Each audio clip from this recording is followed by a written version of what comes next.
c'est pas indiscret, chiffre d'affaires de l'entreprise de cette boulangerie? On fait 2 millions à peu près. Et pourquoi tu es sorti? Parce que t'étais quoi, un camp? Parce que j'étais pas le meilleur de la classe, en tout cas.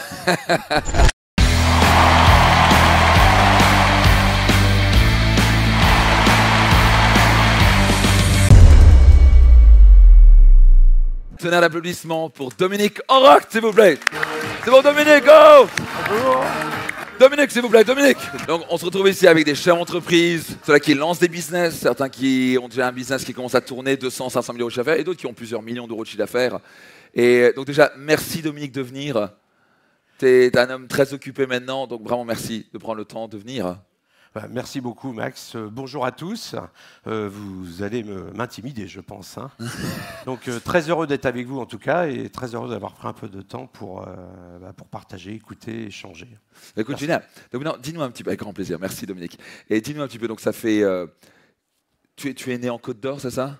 Alors, je suis né dans Lyon, en fait, et j'ai fait mes études en Côte d'Or, puisque quand on m'a remercié gentiment à l'école en 5e, j'ai réussi à trouver un lycée de pâtisserie Dis-nous au Castel. T'as dégagé. On m'avait demandé de sortir, ouais. Et je trouve d'ailleurs qu'à l'époque, c'était un peu...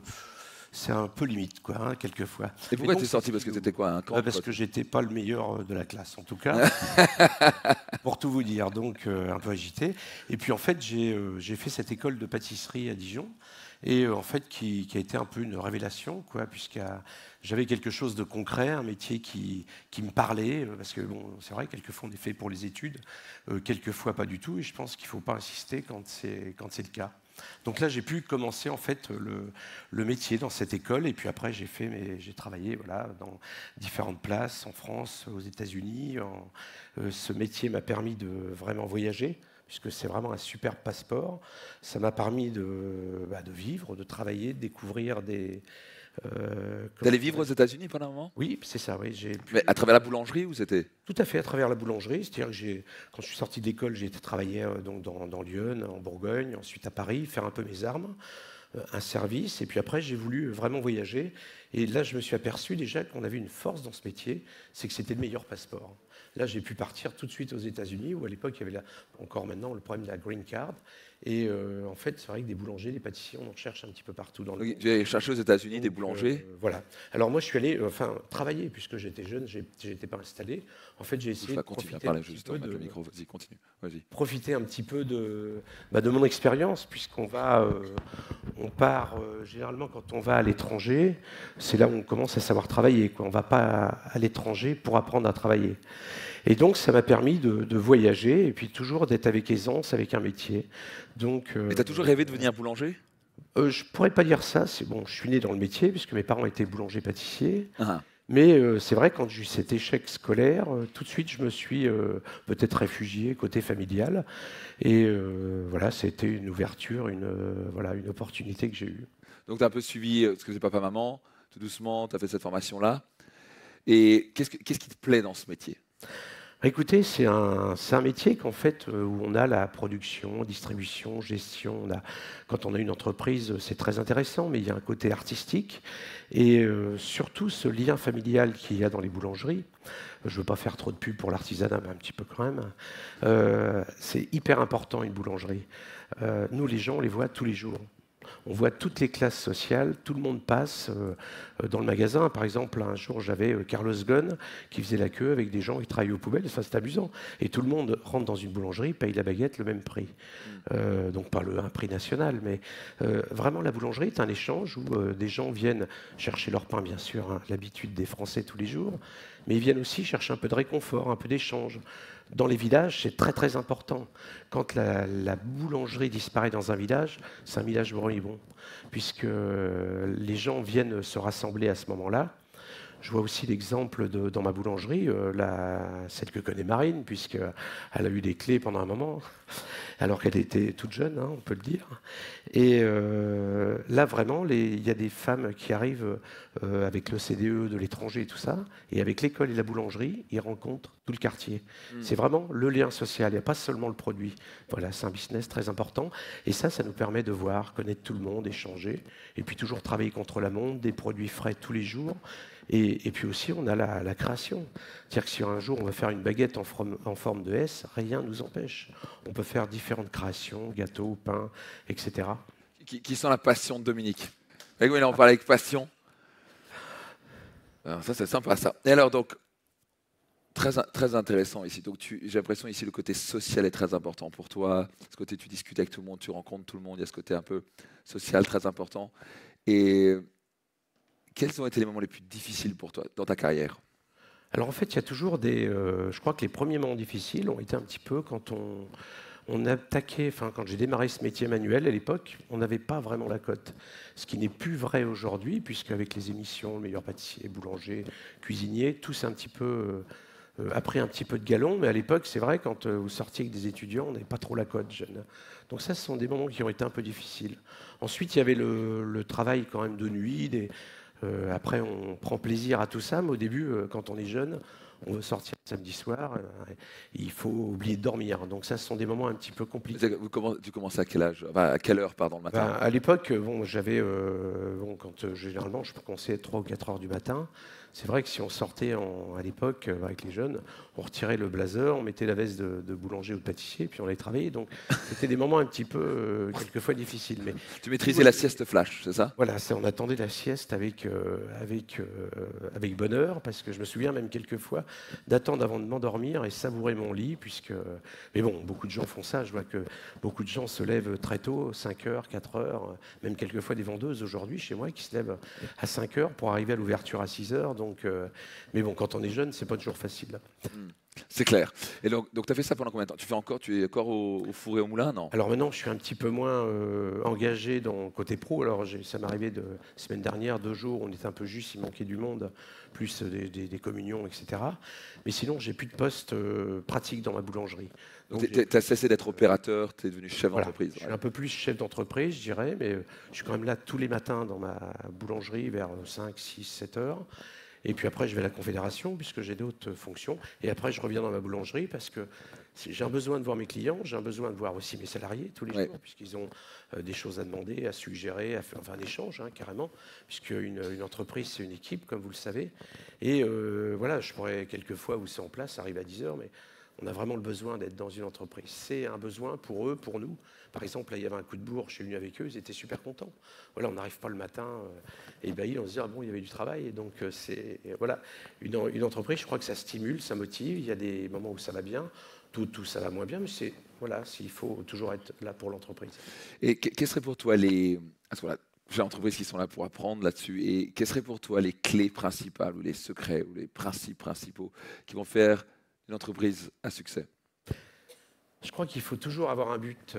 Ça va vous faire marrer, mais quand j'avais 15 ans, mon premier truc, c'était d'avoir ma ceinture noire au judo, d'avoir mon CAP et une Triomphe Speedfire. C'est-à-dire toujours se mettre aujourd'hui, c'est collection, peut-être, ça voulait dire. Mais voilà, je crois que ce qui est important, c'est toujours d'avoir des buts dans la vie. Peut-être même quelquefois les mettre un peu plus haut qu'on penserait. Et surtout, si on pense qu'on ne peut pas atteindre ce but-là, c'est à mon avis surtout là qu'il faut le faire. Les gens s'adaptent. Je crois qu'on arrive à s'adapter, et quand on prend vraiment le but, j'ai eu quelques fois, comme par exemple, j'étais président de Paris, je voyais la Confédération, puis on y va quand même, parce qu'on se dit que dès le moment où on a pointé un objectif, généralement, on va tout faire pour l'avoir. Donc, tu avais un objectif très fort, donc c'est sortir sa zone de confort, c'est y aller. Donc ça, c'est le plus important, avoir un objectif et pouvoir se dépasser. Et typiquement, donne-moi un objectif, je pense que c'est le clair, tu n'aurais jamais pensé au début de devenir président de la Confédération des boulangers et pâtissiers de France? Non, tout à fait, ça se fait, je dirais, par étapes. Vous savez, c'est un petit peu comme des plateformes sur lesquelles on essaie de se hisser, on y va, et après encore, oui, il faut... je parlais tout à l'heure avec quelqu'un, je disais que ce qu'il faut surtout jamais, c'est se reposer, en fait, se dire qu'on est arrivé. Parce que donc ça suffit pas dans la vie. Et puis en plus, je pense que dès le moment où on pense qu'on est arrivé, c'est là où les emmerdes commencent. Aussi bien au niveau santé qu'économiquement, au business. En fait, c'est jamais fini. Il peut toujours nous arriver quelque chose. Quand on dit qui n'avance pas recule, ça c'est très important. Je pense qu'il faut toujours être sur ses gardes, être moteur dans sa vie, et aussi de son travail. Parce que moi, je pense que le business enfin, c'est personnel, hein, je pense que toutes les relations de notre vie en général sont rythmées à au moins 60% par rapport à notre travail. C'est-à-dire que le jour où on arrête de travailler, bon, on n'a plus de lien, on n'a plus... il va rester un peu la famille, un peu des bricoles, deux, trois amis, mais à mon avis, le business, c'est... alors dans toutes ses joies et ses pleurs, hein, mais c'est très très important. Donc le tout, c'est d'être moteur, à mon avis. Super, merci pour ça. Quelle est pour toi une des erreurs, ou probablement les erreurs majeures que tu as faites dans ta carrière d'entrepreneur ou chef d'entreprise? Je pense qu'on fait des erreurs. Quelquefois, c'est de ne pas aller au bout de ses rêves, un peu de ses pensées. Je vois par exemple, j'ai eu deux, trois exemples où j'avais imaginé les choses, j'ai pas été au bout, et puis j'aurais dû, parce que les choses se sont faites, pas avec moi. Et puis, les erreurs, voilà ce que je disais, de se reposer un peu sur ses lauriers. Ça, c'est aussi une erreur. Et puis, parfois, de miser sur des situations où peut-être aussi des gens avec qui ne sont pas adaptés, essayer de s'acharner sur des choses qui sont pas, enfin, qui n'avanceront jamais, quoi. C'est-à-dire des voies sans issue. Ne pas s'acharner dans les voies sans issue. Et quel serait pour toi le plus grand accomplissement? Quelles sont les choses dont tu es le plus fier? Les choses dont je suis le plus fier... C'est une question difficile pour un accomplisseur, vous avez vu? Ouais, c'est pas facile. Il réalise plein de choses, mais on a du mal à... Je crois que il y a des choses qui m'ont fait super plaisir, des victoires dans le sport, par exemple le jour où j'ai été élu à la Confédération, puisqu'on se dit, vous savez, on fonce, puis d'un seul coup, hop, on y est. Et là, je pense que, bon, tout en humilité, essayer de savourer quelquefois ce qu'on peut avoir. Quelquefois aussi, je me retourne sur mon affaire, je dis que j'ai une belle boulangerie. Voilà, de temps en temps, sans rester sur ses lauriers, il faut aussi savoir les efforts qu'on a faits. Je crois que je suis aussi fier, parce que c'est pas toujours facile d'avoir une vie familiale avec des enfants et de continuer à être en couple aujourd'hui. Je crois que c'est aussi une fierté, même si c'est pas toujours simple.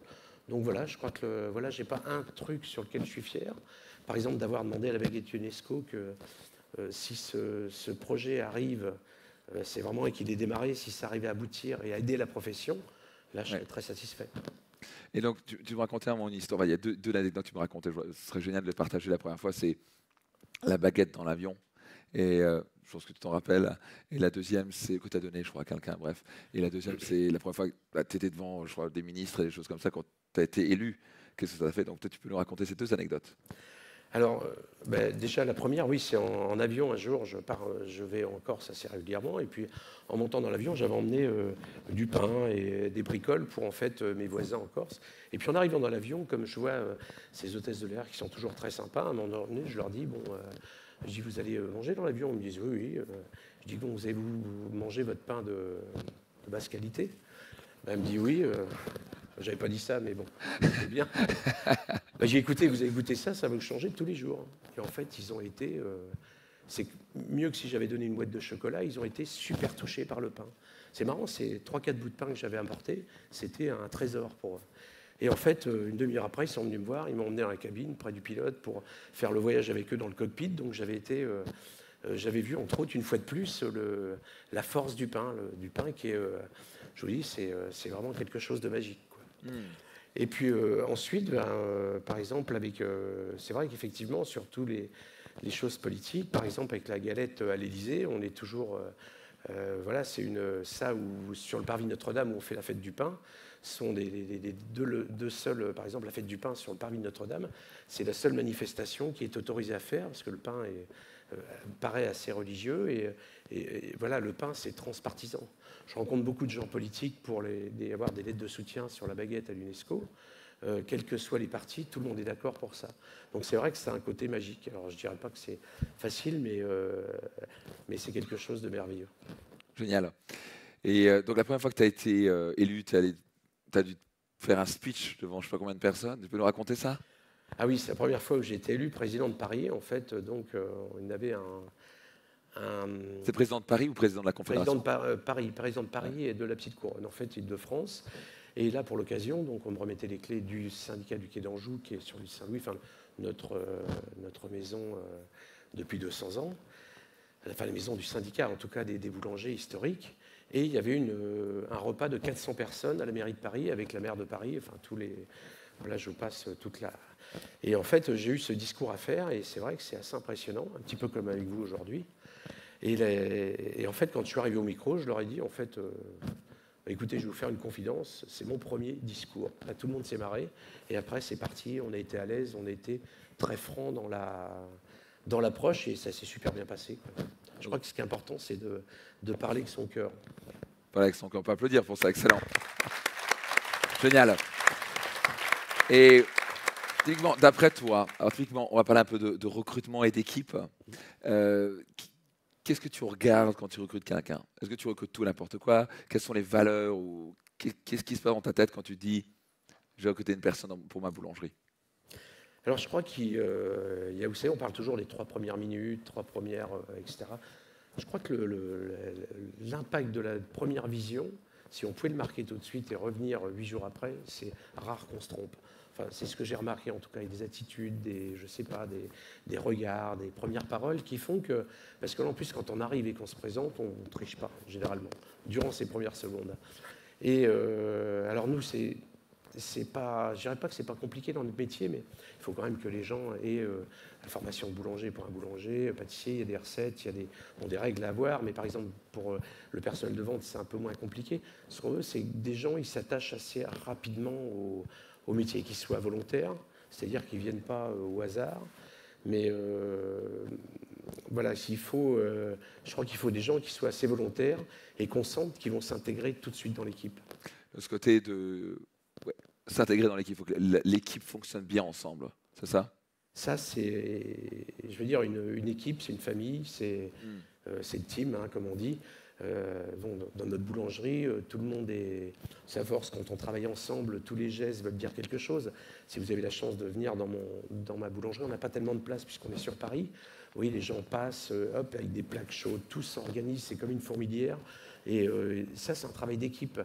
C'est aussi le jour où il y en a un qui faiblit un petit peu, qui n'est pas en forme, ça peut arriver, hein, tout le monde a des problèmes, que les autres arrivent à les aider, de passer tout ça. Et ça se ressent énormément au niveau de la clientèle. Et là, tous les jours, on a des gens qui nous disent « Ouais, vous avez une super équipe, vous avez du bol, vous avez de la chance, vous avez... » Mais je crois que c'est aussi il y a quelques règles de management qui ne sont pas des règles techniques, mais... Quelles seraient lesquelles, par exemple? Par exemple, chez nous, ils arrivent, bon, les gens... ils prennent leur petit-déj, si on a des trucs à leur dire, on les laisse prendre le petit-déj, on discute, on les met dans le bain, et après, à la limite, on se rentre dedans. Mais on ne fait pas ça de but en blanc, c'est bizarre que ça puisse... Après, on se rentre dedans. Non, voilà. Non, mais je veux dire, bon, ça arrive de se friter, on a des choses à dire, c'est pas bien.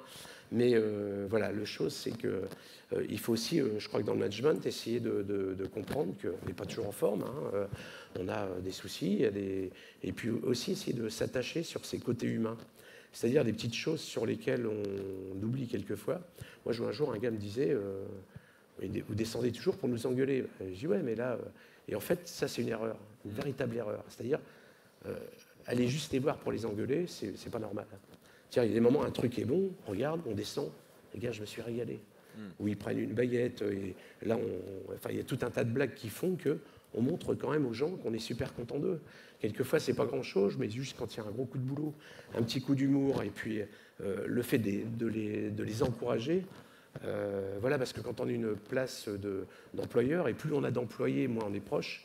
On a moins ce problème-là quand on a une toute petite boulangerie, puisqu'on a 2-3 employés, on vit toute la journée avec eux. Alors là, c'est compliqué, puisqu'on c'est presque la famille. On voit pratiquement plus nos salariés que notre famille. Là, tu as combien de salariés maintenant? Là, j'en ai une trentaine. Ouais. Donc, et c'est vrai que quelquefois, on fait l'erreur de passer devant les gens, on salue. Et, moi, j'arrive le matin, je dis bonjour à tout le monde. Ah. La Confédération, c'est pareil. Bon, pas tous les 33 000 boulangers, hein, mais la Confédération, on est un peu moins nombreux. Mais je pense que c'est voilà, cette petite attention et aussi encourager les gens qui peinent à faire quelque chose, de leur montrer ils ont progressé. Que je vois, j'avais un apprenti, tiens, juste avant de partir, là, le gars ça a été dur hein, quand même. Il a fait 2 ans, franchement, ils se sont débrouillés. Et là, j'ai vu le gars avait progressé. J'ai vu tout à l'heure, tu sais que tu as vraiment, t'as vachement progressé durant ce truc-là. Et je pense que ça va être le plus heureux des hommes, parce qu'en plus, ça va le projeter dans l'avenir, et il aura sûrement des projets et tout, mais voilà, il ne faut pas rester sur les moments où il a été engueulé. Ouais, c'est ça, autant complimenter, encourager, et autant, s'il faut taper sur la table, on tape sur la table, c'est ça? C'est ça. Donc ça, on peut applaudir pour ça. Super. Et si c'est pas indiscret, chiffre d'affaires de l'entreprise de cette boulangerie? On fait 2 millions à peu près. Quand même des millions pour une boulangerie. 2 millions. 2 millions, ouais, Oui, mais quand même, deux, hein. non, mais bon, c'est impressionnant, 2 millions. Qui pense Voilà, que, pour parce que des ça, quand même, baguettes qui valent 1 euro, c'est vrai, une demi-baguette 50 centimes, il faut l'envoyer. voilà, ça. On peut applaudir ça. Donc ça tourne, quoi. C'est la queue dehors. Ah, ok. Et typiquement, est-ce que toi, tu as une vision pour ta carrière ou pour ton entreprise? Alors, j'ai une vision dans mon entreprise. J'aimerais toujours progresser, même si aujourd'hui c'est un petit peu compliqué avec la concurrence de supérettes, de supermarchés, de chaînes. Donc, et puis il y a une baisse légère de la consommation de pain qui fait qu'on n'est quand même pas dans des... Je suis derrière ça aussi, je suis désolé, mais... Voilà, donc faites attention. Et Moi, j'ai donc, poussé les smoothies et les jus, et puis là, mais je pense qu'il faut s'adapter. Il y a par exemple le snacking qui se développe en boulangerie. Après, il y a des produits un peu plus santé.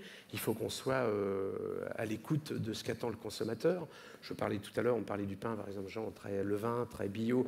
Bon, il faut qu'on soit à l'écoute, il faut apporter au consommateur ce qu'il souhaite. Donc, beaucoup d'écoute du consommateur. Beaucoup d'écoute. Aujourd'hui, là, dans les boulangeries, c'est...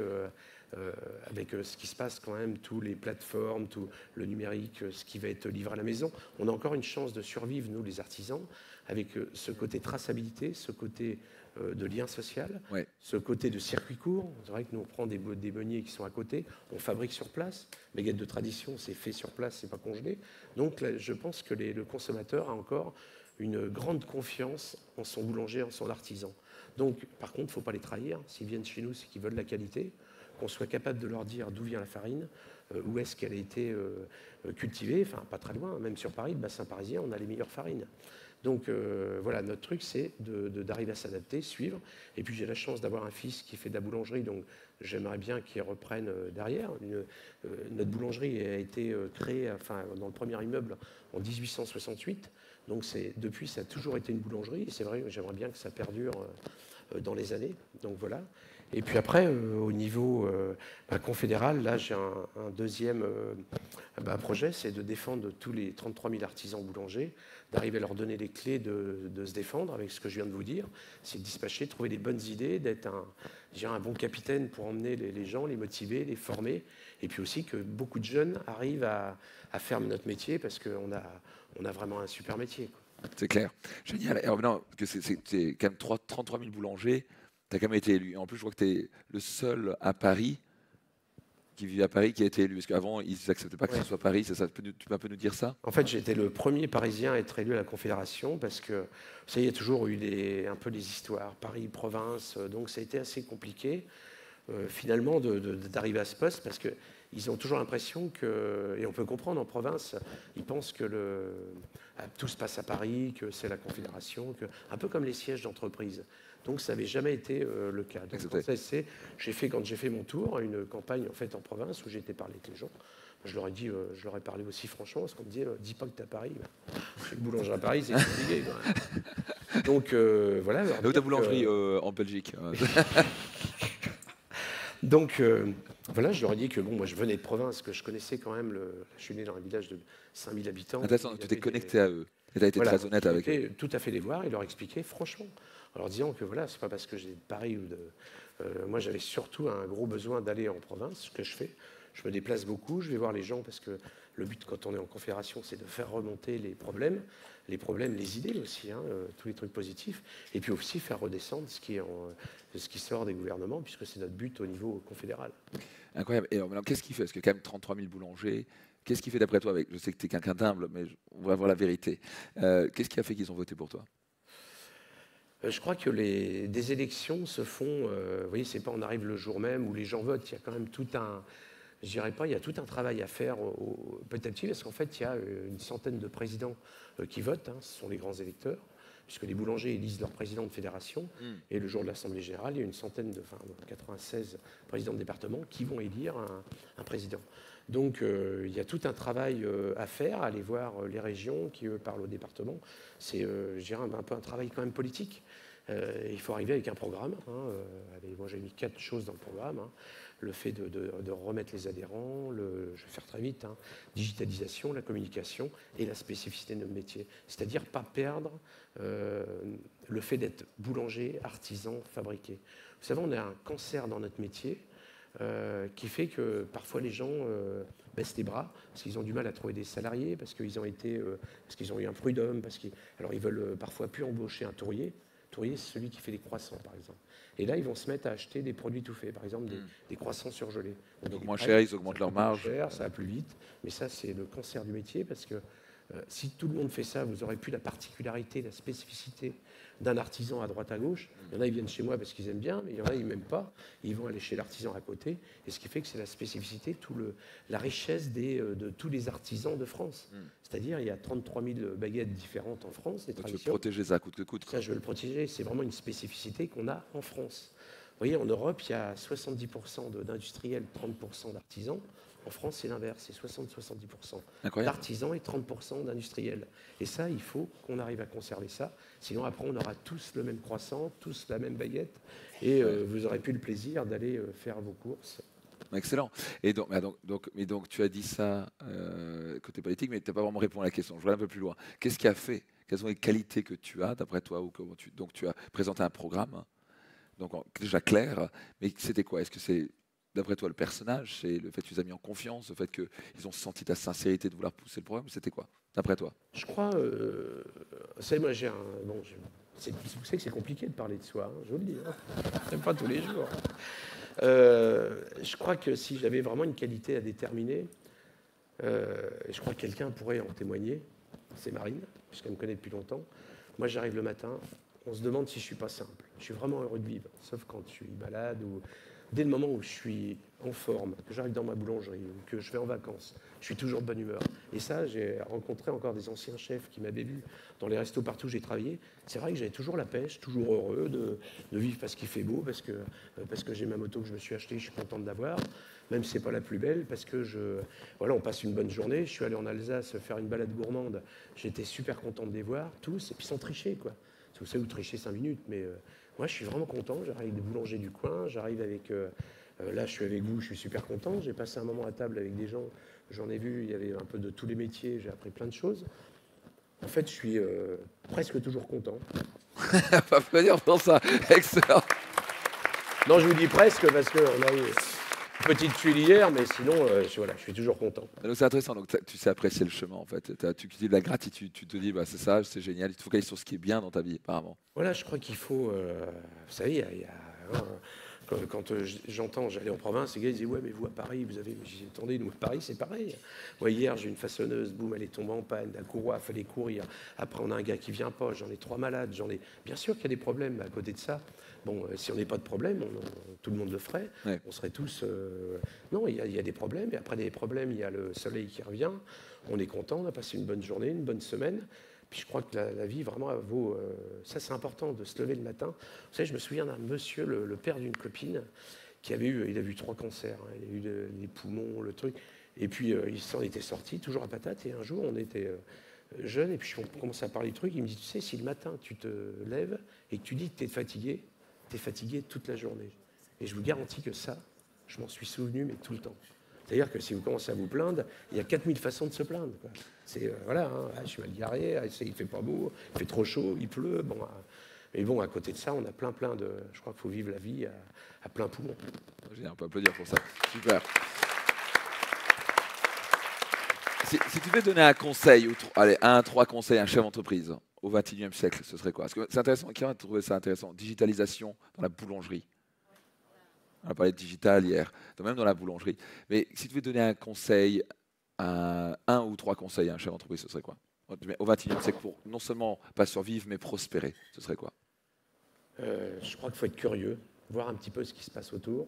Je vais vous donner un exemple, par exemple, on a une boulangerie, il faut aller voir un petit peu ce qui se passe, pas copier, mais oui, vous allez à 400 km, vous regardez ce qui fait, ce qui marche.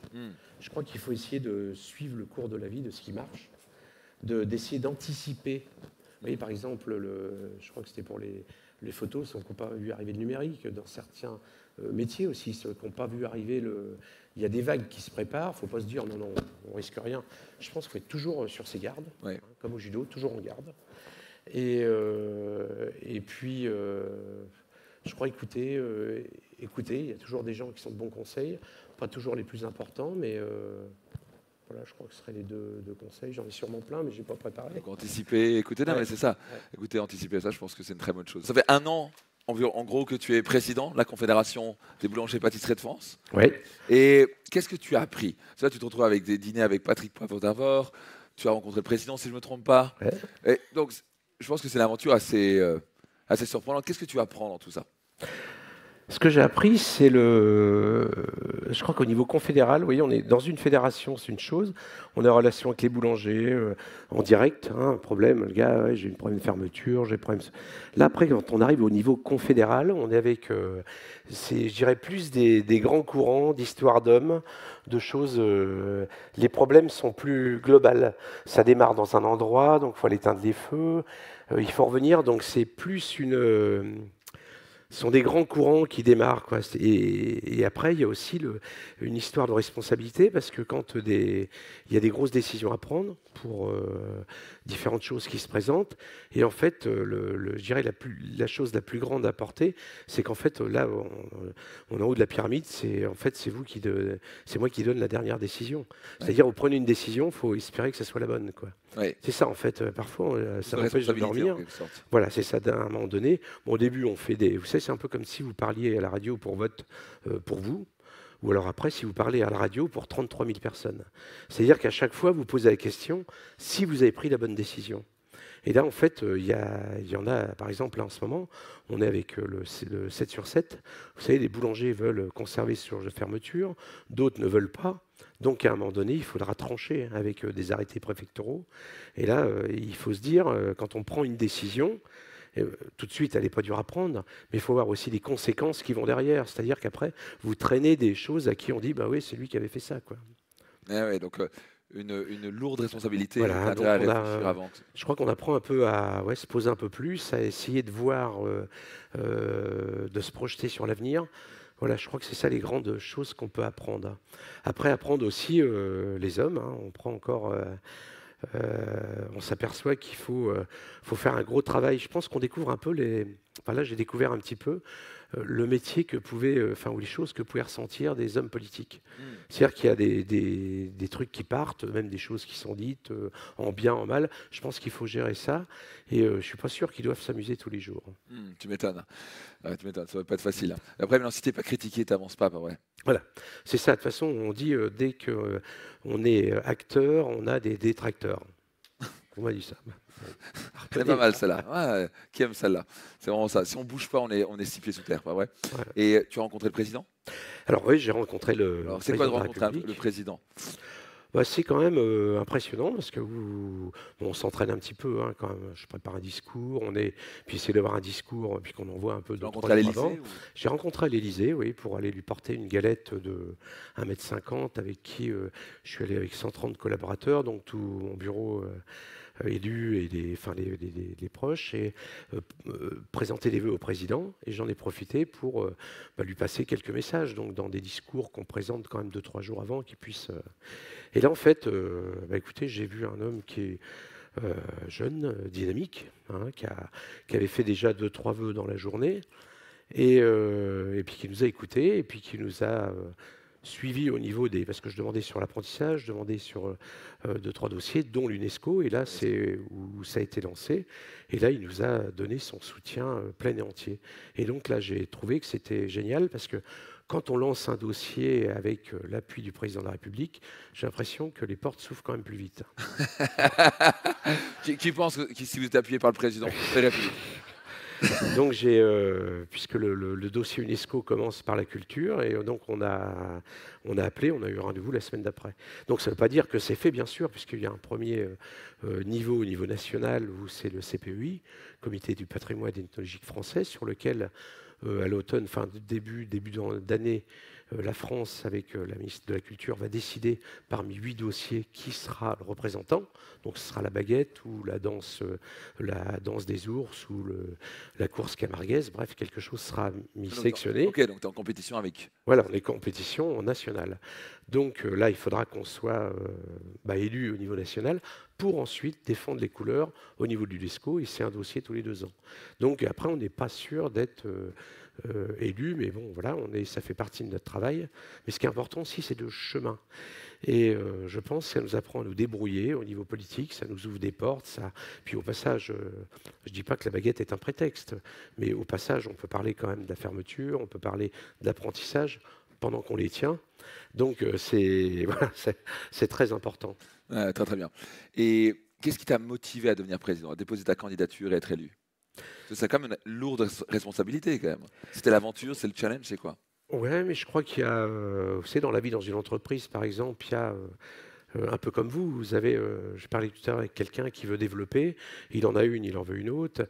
Je pense qu'il y a eu le fait de cette compétition, c'est-à-dire une compétition contre la vie, contre soi-même, contre les fournisseurs, contre une compétition qu'on a tous les jours. Donc c'est vrai que j'ai été responsable du 16e. Après, j'ai pris Paris. Après, je me suis dit, pourquoi pas. Puis il y a sans dire forcément une compétition, peut-être, je pourrais le dire, peut-être un peu de pouvoir, peut-être, je ne sais pas, hein, peut-être qu'on peut avoir la main mise sur tout le monde. Non, je rigole, bien entendu. Mais voilà, je pense le fait de toujours progresser. Oui, j'ai pris une petite affaire, après une plus grosse, peut-être parce qu'on découvre d'autres choses, peut-être aussi qu'on se lasse un petit peu. Dans un endroit, on a envie de bouger, et quitte à bouger, essayer d'aller dans quelque chose de plus gros, plus important, plus haut.